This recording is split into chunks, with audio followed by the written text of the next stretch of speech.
Just এই ছবিটা একবার দেখুন, ব্রাজিলিয়ান ফ্যান হলে অবশ্যই আপনার হৃদয়টা ছুঁয়ে যাবে। কার্লো আনচেলত্তি ও নেইমার জুনিয়র ম্যাচ শেষে খুনসুটি একে অপরের সাথে কথা বলছেন আবার হাসছেন। এই মিলনটা তো আপনি সব সময় দেখতে চেয়েছেন, এখন আপনি সব সময়ই দেখবেন।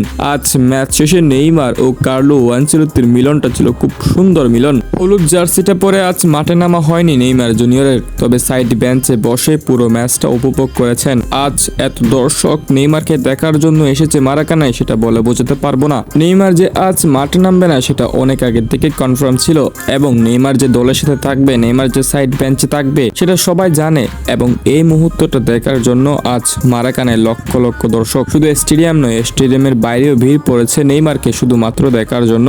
আপনি আরো যেন অবাক হবেন যে তাদের প্রতিপক্ষ দল পানামার প্রত্যেক প্লেয়াররা নেইমারের সাথে শুধুমাত্র ছবি তোলার জন্য লাইন ধরেছে। হ্যাঁ দর্শক, ম্যাচ শেষ হওয়ার পর পানামার প্রতিটা প্লেয়াররা এসেছে নেইমারের সাথে শুধুমাত্র একটা ছবি তোলার জন্য। এখানে কয়জনেরই যে আইডল নেইমার জুনিয়র তা হয়তো আমরা জানি না, কিন্তু নেইমারের দেশের সাথে একটা ম্যাচ খেলবে আর নেইমার থাকবে মাঠে, তবে একটা যে ছবি তুলবেন না সেটা তো আর হয় না। তাই পানামার প্লেয়াররাও নেইমারের সাথে ছবি তোলার জন্য একটা লম্বা লাইন ধরেছে, একের পর এক আসছে নেইমারের সাথে ছবি তুলছে। সত্যি এই দৃশ্যগুলো ফুটবলের সৌন্দর্যটাকে আরো দ্বিগুণ করে দেয়। আবার দ্বিতীয়ার্ধে যখন রাফিনহা বিনিদের সাবস্টিটিউশন করা হয় তখন আমরা দেখতে পেলাম সাইড বেঞ্চে বিনি, নেইমার, রাফিনহা একসাথে। ব্রাজিলিয়ান ফ্যানরা যেন এই ছবিগুলো দেখার অপেক্ষায় ছিলেন।